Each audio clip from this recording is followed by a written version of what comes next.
It was 2 weeks ago today that Jimmy Hoffa disappeared. Yeah, we are going to be talking to a number of persons. Certainly any people that can shed light on the disappearance of Mr. Hoffa. I have great faith in the ability of the agents of the FBI to provide the necessary information. Other than the corpse of Jimmy Hoffa, what do you need? A lot of information has developed out of this investigation, but we're still seeking admissible evidence in court of law. Deep concern over the tragic disappearance of Jimmy Hoffa.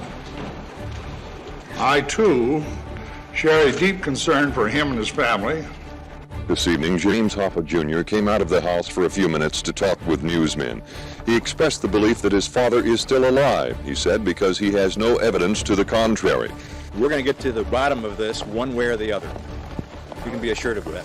It's without question the most talked about and speculated upon murder mystery in the history of our country. This is the Hoffa home. You've probably seen it on film 100 times by now. The government don't want the truth, they just want convictions. I think the allure that someone could go missing that was high profile. I know who done it, but I ain't telling. Do I know what happened to Jimmy Hoffa? Yes, I do.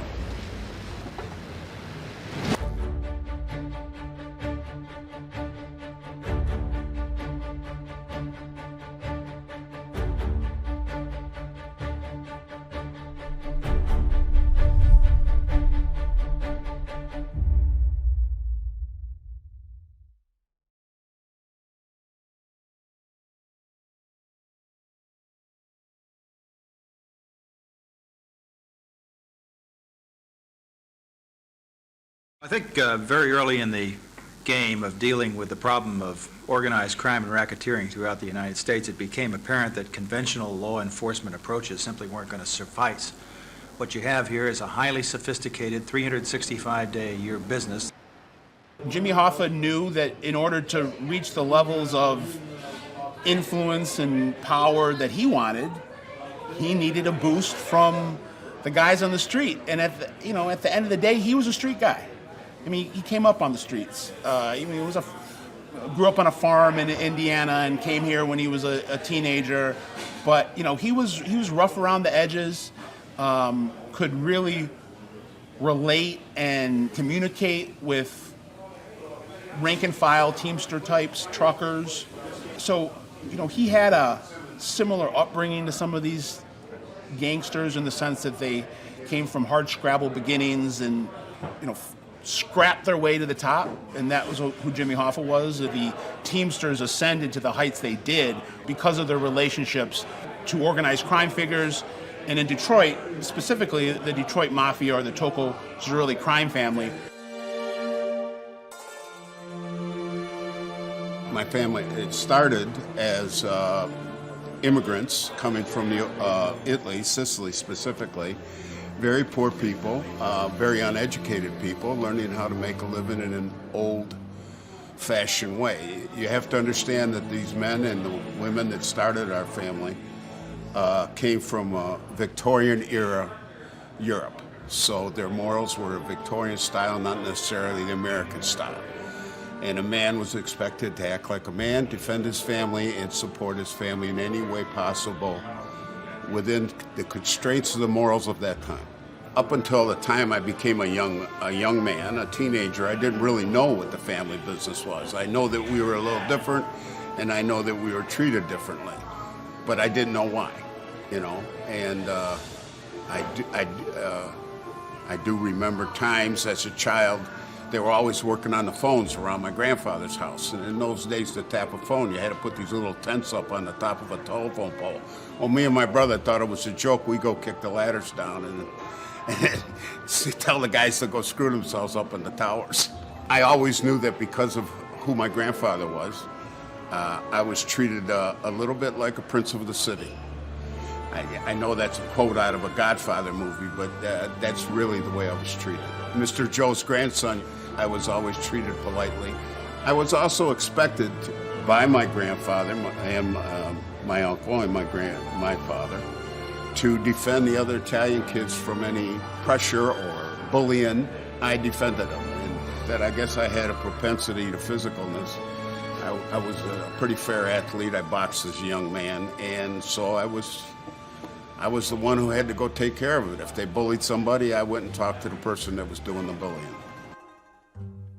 Early in college, I took a trip with my uncle, and it was to teach me the fine Italian hand. We went to places like New Orleans, Phoenix, Los Angeles, Las Vegas, and I was there to observe and learn how things are done among the Italian people. Rules-oriented, respect shown to your elders. Well, you learned how to weld power, the quiet power. You didn't beat your chest and act like a tough guy. You were polite. And I also learned how to deal with the real tough guys on the street. And real tough guys are not like what you see in the movies. Real tough guys amongst each other treat each other with respect and courtesy. There were certain gentlemen that were involved in labor negotiations, and they would handle strikes and things like that. They were for hire to help out in whatever capacity they needed. The labor movement, in particular in Detroit, the Teamsters Union and the Mafia were inextricable. You couldn't separate them for decades.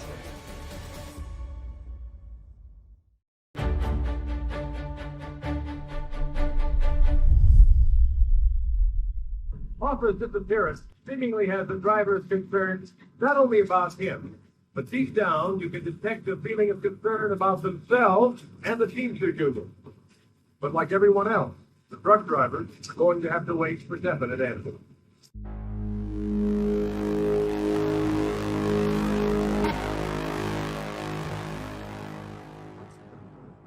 The labor movement, probably at times in history, got too big for its own britches, but the intention of the labor movement by guys like Jimmy Hoffa was for the working man.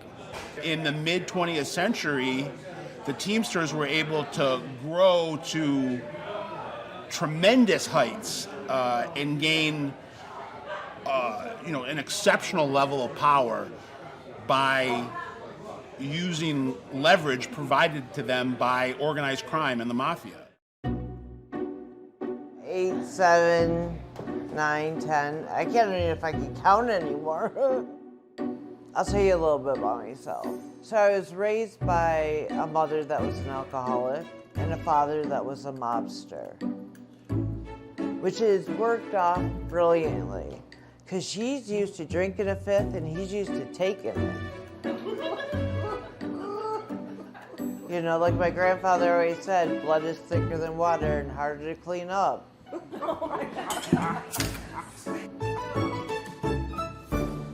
I was born in Detroit in 1970. Well, we were associated with the Teamsters, like high up, like my grandfather. He was president of 614. He had friends everywhere, like in every gamut, like truck drivers, the owners of the trucking companies, to like car haulers. I mean, anything that had wheels or cement. Well, don't take advantage of me because I'm old. My family name is Bain, B-A-N-E, and we've been at Teamsters all of our lives. We really love the Teamsters Union. Now, we don't care for some of the leadership that they'd had. My father was a man's man, and he got pretty popular, too, around the city. He was young and aggressive. Joe was an old-timer, and he was, Mike and I were about the same age, so Joe, to me, was an old-timer and a typical Irish Teamster. And that's all I can really say. You could tell that he was a tough human being. And he was a big guy. He liked Dodie a lot, and he thought she was the smartest of the kids as far as street smarts, right? So he would always be like, come with me, and then I would go, and we'd go to all these different businesses, and I'd have to run in and pick up an envelope and stuff like that. And one time I said to him, I said, I think it's a little light, you know, and it turned out it was. So he got real ticked off by that.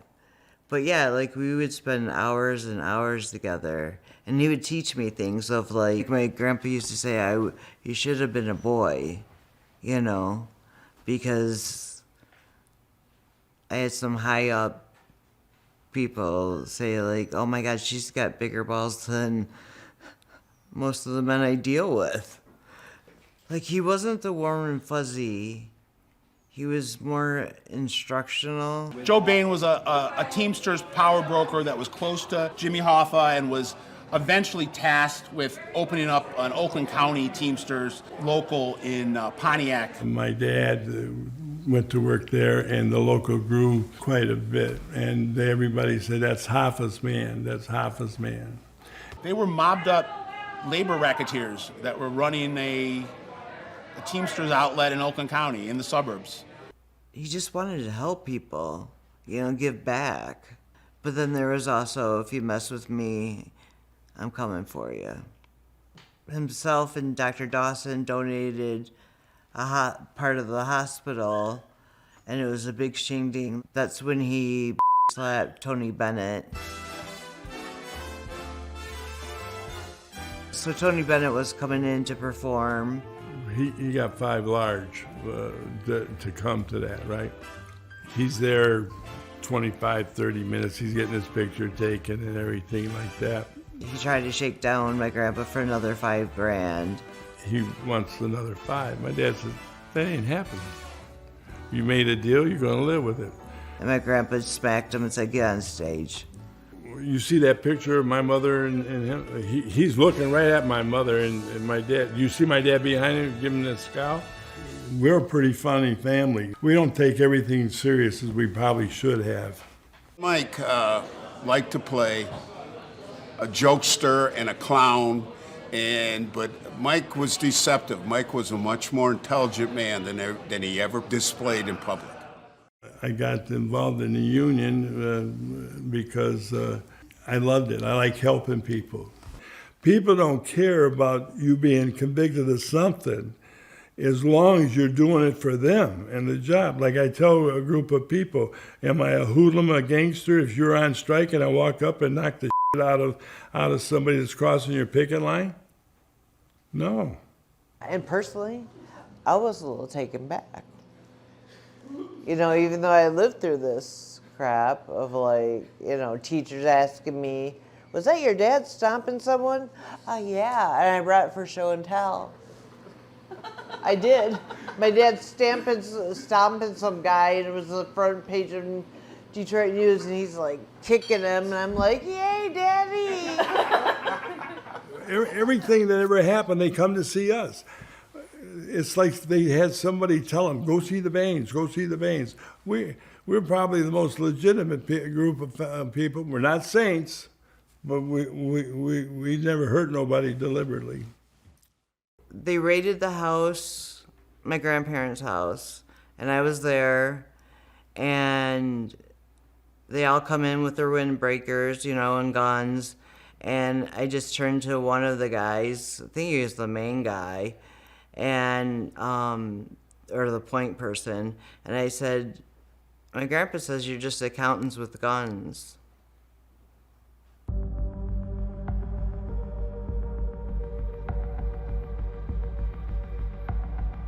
Well, the Teamsters have been connected with organized crime basically through Jimmy Hoffa. Jimmy Hoffa loaned money from the Teamster Pension Fund for projects. Nobody in any labor union has ever been able to do what Jimmy Hoffa did with the Teamsters from the 50s into the 70s. It was really unheard of at the time, and it has never been duplicated since. The Teamsters Union is a clean labor organization, no matter what anybody else has to say.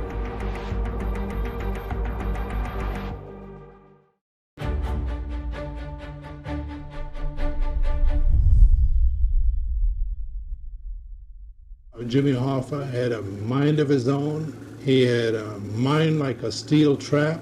He had an analytical mind that worked with exacting precision, and there's no question that Jimmy Hoffa knew what he was doing, where he was going, at all times. Hoffa was a rising star in the Teamsters Union from the time he was a young man, became famous both in on the local labor front as well as in the local media when he led a strike of produce dock workers, became known as the Strawberry Strike. That introduced Jimmy Hoffa as a young man to the city of Detroit, to, again, not just the labor movement, but also the Mafia. They viewed him as somebody that they could put in at a young age and groom to eventually become the president, and then use as an instrument for their criminality. The Teamsters were infiltrated in the 50s and 60s. The union was so huge that to infiltrate it at various levels was not a difficult thing for organized crime to do. You follow the money, you follow the crime, and that's what made union leaders susceptible to infiltration by organized crime. It was always known that you could get Teamster money from the pension fund here in Detroit for projects if they were big enough, as long as you were willing to do business with certain people.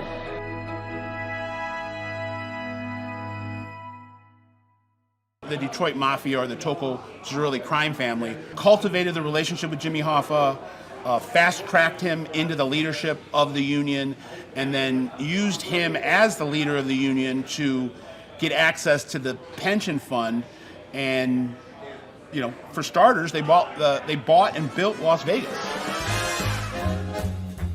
I can remember the first time I went to Las Vegas. Jimmy Hoffa had financed the original Caesar's Palace, and he had sold too many shares, like 110%, I was told, or 120%. And I was told that he had to come up with the money to pay some of the people back. And I was told, don't go to the crap tables at the graveyard shift. I said, why? They said, because that's how they're paying it back. But I ended up being there. I was a kid. I was about 18, 19 years old. It was like 4 o'clock in the morning. I could see there were a couple of big Texans there, losing money. So I went and I bet $100 on the no pass.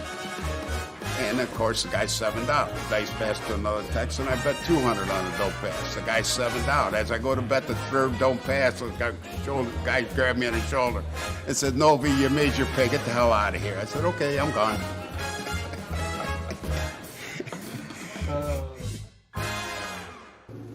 It's the strongest labor organization in the world, and the members are the first ones that'll tell you that. They're the ones that are benefiting from it. It always required a kickback, but I'm also going to say that none of those loans ever went bad.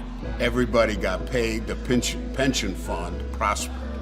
So if people want to say somebody was stealing, they weren't stealing. They were borrowing money and they paid it back with interest. Nobody would go to the Teamsters and recommend a loan for somebody who wasn't legitimately going to pay it back every penny. Nobody was trying to rob the working man.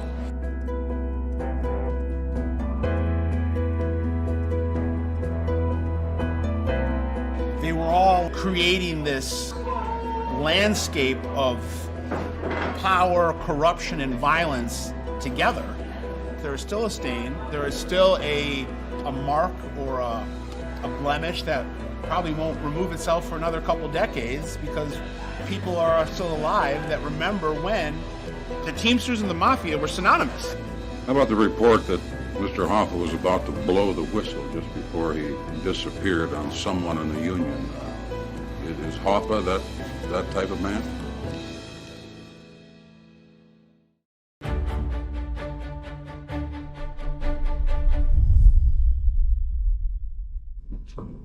Going up against pretty powerful people, they can, it's possible something happened to them.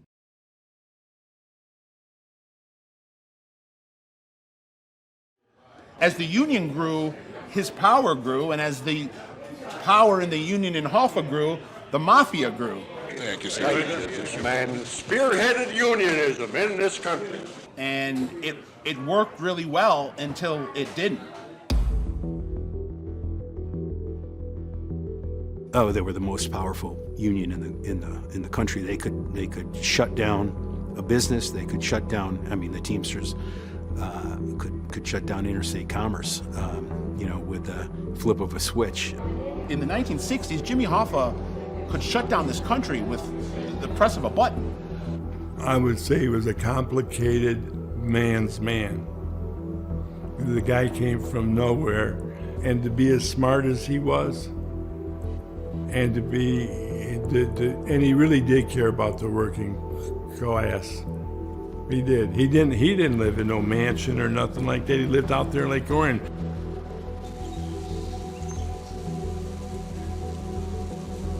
Well, Jimmy Hoffa went to prison.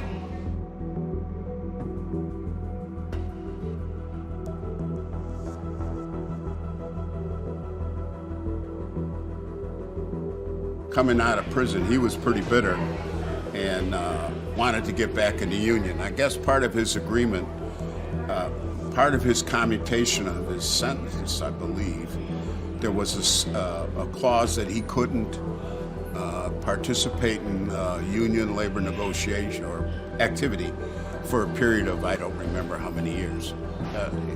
I think that was pretty standard operating procedure because my first prison sentence, I was involved with the union and I had that same clause. The purpose of the meeting with Mr. Hauser was to go over the details of my requirements by the probation department.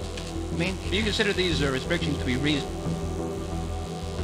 If they're the restrictions that I'm required to have for the next period of time, I will comply with them regardless of what I may think. There was a ferocious campaign by the Department of Justice and Bobby Kennedy to, jam Jimmy Hoffa up. Ideally, I think they would have wanted him to cooperate and give up names in the Mafia, but definitely send him to prison and give him a certain level of comeuppance. When he was away, he installed his number two, his vice president, Frank Fitzsimmons, into his role as president. Fitzsimmons was a lot different than Hoffa. He was much more malleable. He was much more agreeable. He wasn't ferocious. He was kind of a lapdog of a leader, somebody that did what he was told by the Mafia.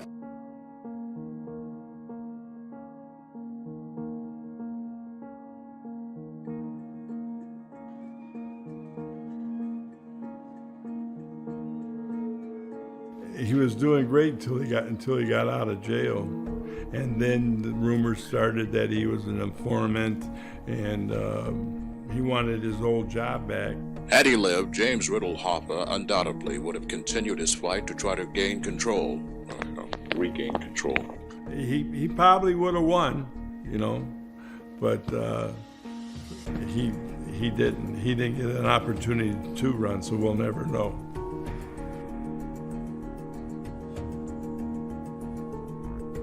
Hoffa believed that Fitzsimmons was a placeholder to keep him the seat warm, and that he would come out of prison and reclaim the crown, if you will.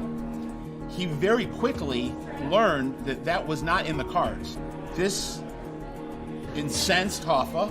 Hoffa felt like he wasn't beholden to the Mafia, that maybe he was at one point, but by the 70s he felt emboldened that he had the support of the rank and file, that he didn't need the Mafia to take power.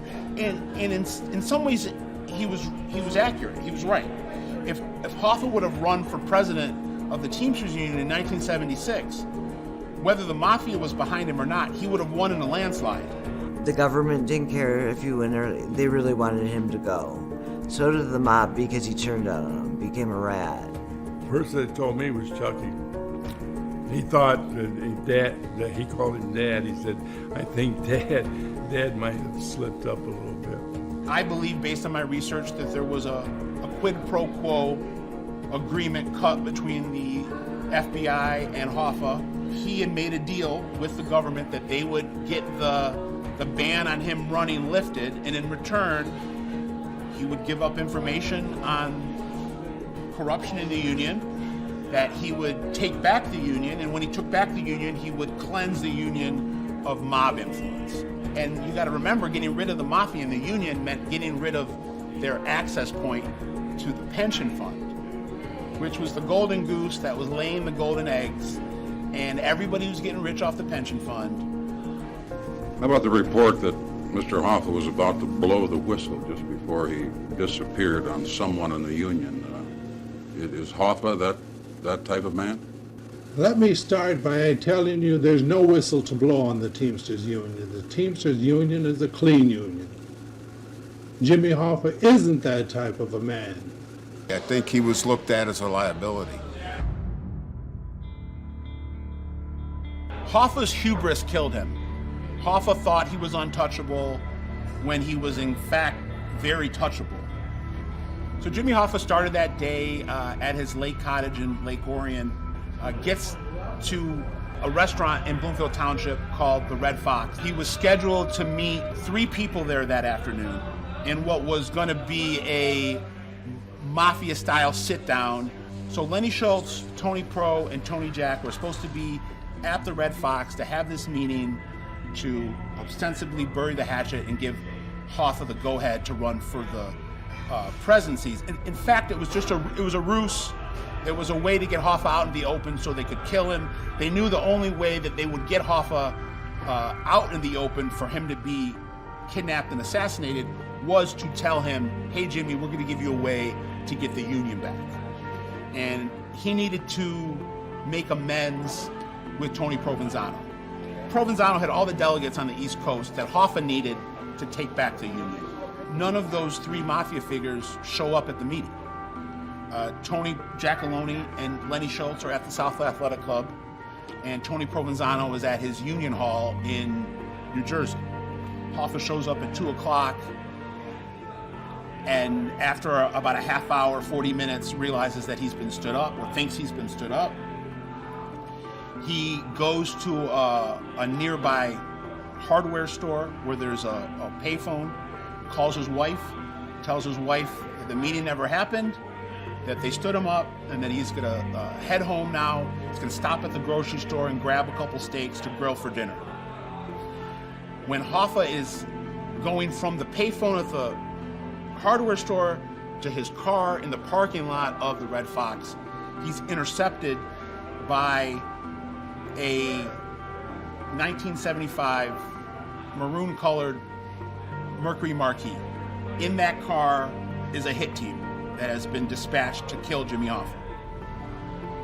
He's told that the meeting has been moved, that the meeting was changed at the last second. They're not going to meet at the Red Fox. They're going to meet at a nearby private residence. Hoffa was convinced to get in the back seat, and they drove off onto Telegraph Road that afternoon, and Hoffa was never seen again.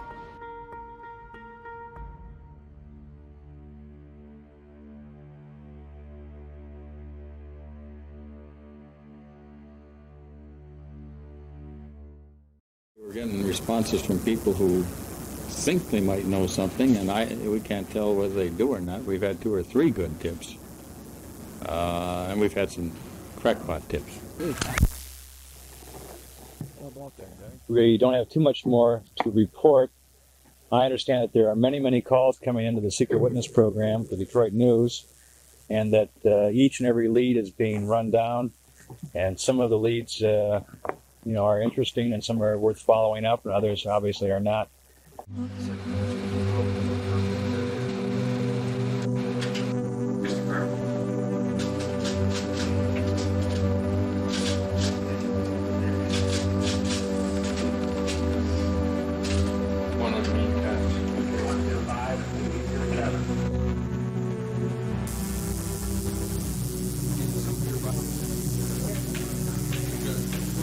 Everybody has a Jimmy Hoffa story. Everybody's got a theory. Everybody heard something from somebody or heard something from somebody.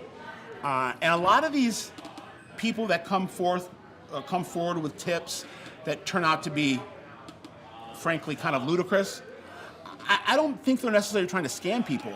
I think they really believe this. It's a shame what they did to families. They wanted you to come in and lie. If you didn't know nothing, they wanted you to make you lie, right? I mean, people were, there was all kinds of stories. you have everyone in the neighborhood go in and say, oh, I did it. Control the narrative. My dad gets indicted, I get indicted, my brother gets indicted. In the years afterwards, the Jackalonies told 1,000 people 1,000 different stories, making it so everybody thought something different. And as a result, only a very small group of people really knew exactly what happened. The mob got him, this got him, the government got him. Nobody, they keep the case open. You know, I could sit here and tell you the Kennedys did it, but that wouldn't be true to my knowledge. But the government knows who done it, and I know who done it, but I ain't telling, because I'm not going to wreck somebody's family. At the time when Hoffa disappeared, the FBI had come to my office at the time in a union hall and had interviewed me about his disappearance, of which I knew nothing about. And I told them so, and I don't think they were real happy with my answers, but I told them the truth. There's so many different people that have come out of the woodwork and see the Hoffa mystery as a payday for themselves. And that's what happened with Frank Sheeran and the book I Heard You Paint Houses, which got turned into a $200 million Martin Scorsese, Robert De Niro, Al Pacino Netflix movie called The Irishman. We got that before it even went to his publisher to be okayed or not. So, I mean, that tells you kind of everything. And all he wanted to do was leave his family some money. Hiya, Frank. Would you like to be a part of history? Yes, I would. Back then, it was got to be done. He wants to take credit for the first, please. There is no possible way that anybody in Detroit would have allowed somebody from some other town to come in here and do that kind of work. They just wouldn't have allowed it. If it was on Detroit's shoulders to straighten out a situation, Detroit would have taken care of it. In my heart, I believe my grandpa had a lot to do with it.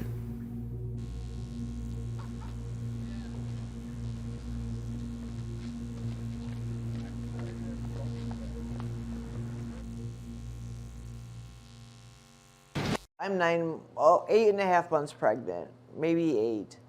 I'll give a take. And I go to visit my ex-husband's best friend. Well, his father was the Detroit News editor. So as soon as I walk in, he goes, you know, your grandfather killed Hoffa. Okay. Like, yeah, I think it's time to go. Because I'm going to have this baby right here. Like, who says that? The Bains were very close to the Hoffas, and I mean, Jimmy Hoffa trusted the Bains enough to give them their own Teamsters local. They were labor union guys. They weren't hitmen. Hoping that no possibility is too remote to help find Jimmy Hoffa, bumper stickers are being distributed to local Teamsters. This is what it looks like. These people who would have committed this offense, would have killed Jimmy Hoffa, were not stupid. They're practical, they're street smart, they're incredibly cautious, and they're not ever going to transport a body for any amount of time or distance. It's going to be the execution and the disposal of the body as quickly and efficiently as possible. And when I say efficiently, I mean totally. Without any doubt that Jimmy Hoffa's remains would ever be discovered by anyone. Even burying the body itself, to me, is absurd.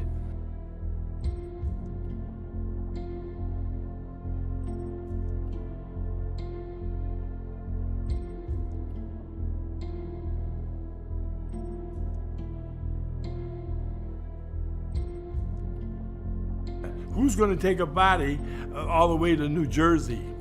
And they're going to ship it at Gateway in a 55-gallon drum. Who's going to take a chance that they don't deliver the cement on time at the Rinsen? If I was guessing, he probably was cremated. There's a lot of egg on the face of the government for not being able to solve this for 50 years and for doing all these digs over the years that cost millions of dollars and not coming up with any results. It's embarrassing. Several of the leading theories of the Jimmy Hoffa murder and disappearance of Jimmy Hoffa in general all lead to the same conclusion, that there is no body to be discovered. I hate to even ask you this question, Stefan. Do you really think that he's alive? I hope he is. According to spokesman for the Organized Crime Strike Force, there will be a major announcement concerning the Hoffa case.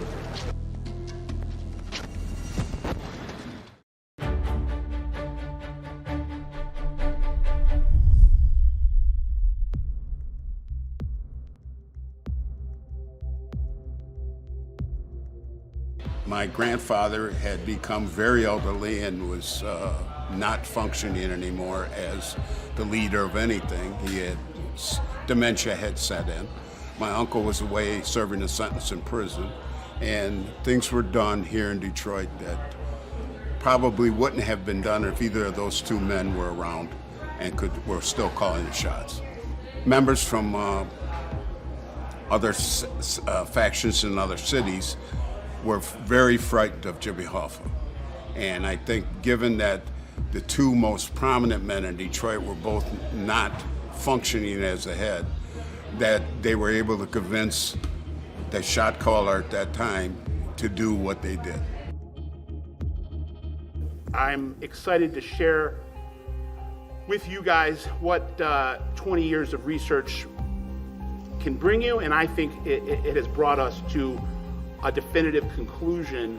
The dark horse is going to bring in a new suspect that nobody had in play in this investigation. More people came to the forefront, top-level confidential informants that started to point the finger at a man by the name of Anthony Palazzolo, aka Tony Pal, aka the Butterfly, aka Tony Sausages.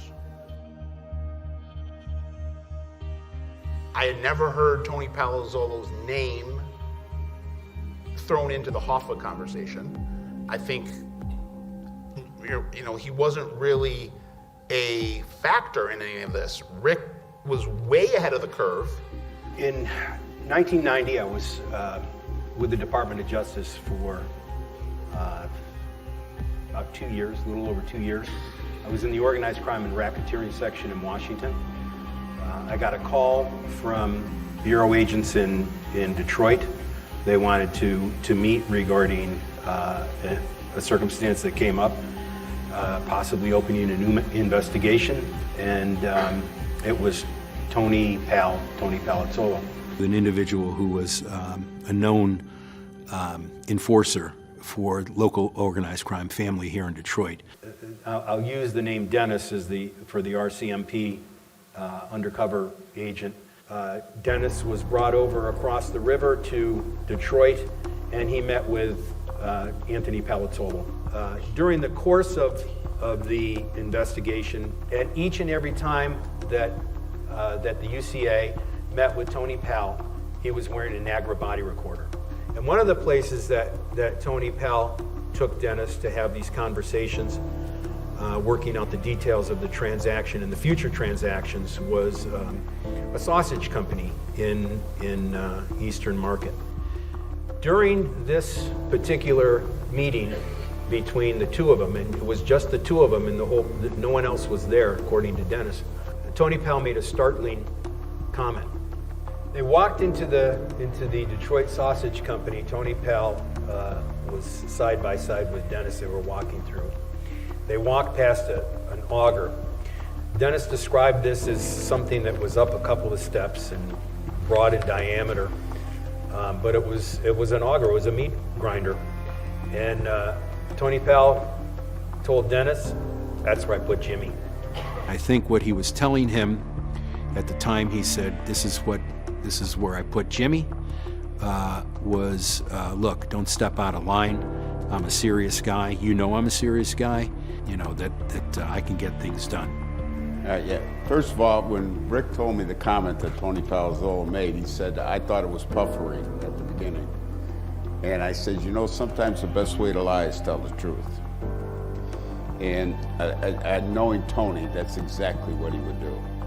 And you know, the truth is so unimaginable that nobody believes it. And I think that's what happened here. The other thing, I do believe that Tony Palazzolo was telling the truth, that he put him through the auger.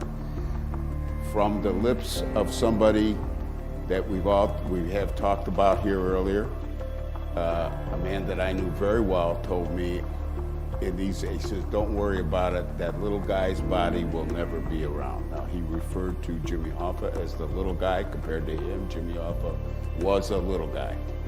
He said that body's never going to be found. He's in bits and pieces.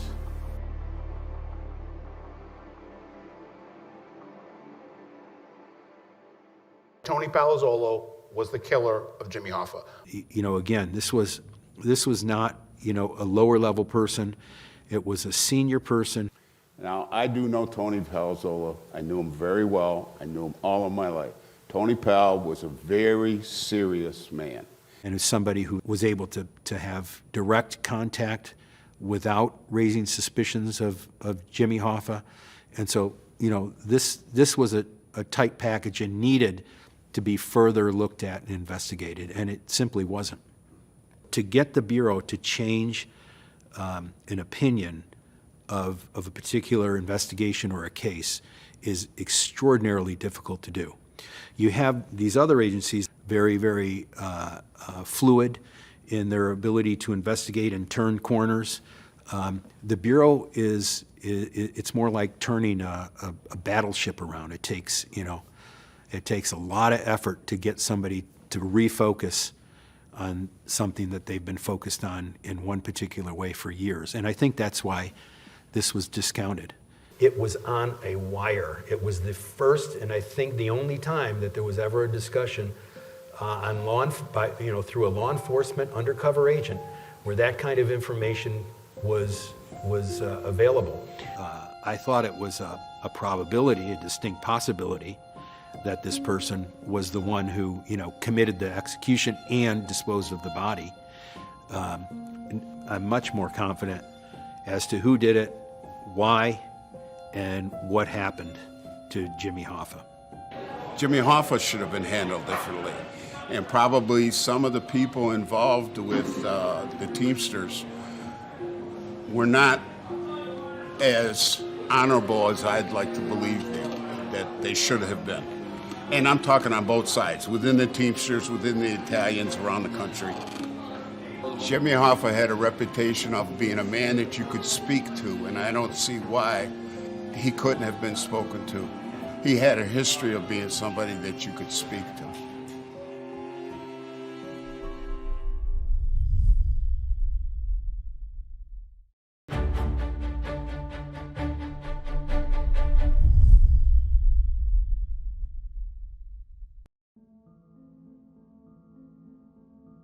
The reason that the mythology keeps on building and feeding on itself is because there's no body. And I had a member of organized crime in Detroit say to me in the years before he died, if we had to do it all over again, we would have left him in the middle of Telegraph Road. It was the perfect crime. It really was. It was the perfect crime. It was almost too perfect. It was too perfect because we're still talking about it 50 years later. It was none of my business. And when the guy disappears like that, you don't ask questions. People that ask questions get hurt. I don't give a about Jimmy Hoffa, you know, and all this stuff. You know, I'm not enthused by it. I don't understand all the activity around it. The old school prosecutors used to say, you know, the government gives you a pie. You know, here's your pie, and you eat the pie, and you get done eating that pie, and you're full and sick of that pie. And then as a reward, what do they give you? Another pie. So, you know, and that's the nature of these investigations. No, it's about time. Like, put it to bed already. All of the people who tangentially had any involvement in any way, either directly, indirectly, or in a non-substantial way, are dead. So nothing new will ever come to light in the Jimmy Riddle Hoffa case. Nothing, ever.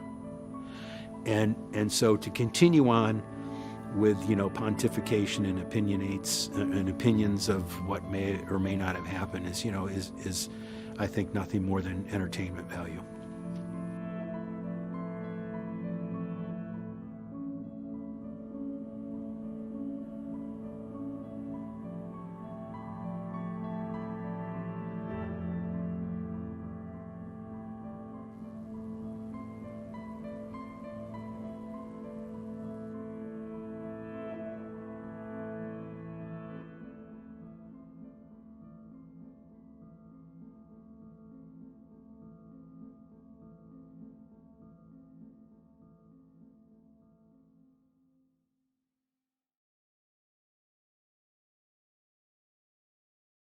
You guys are done with me?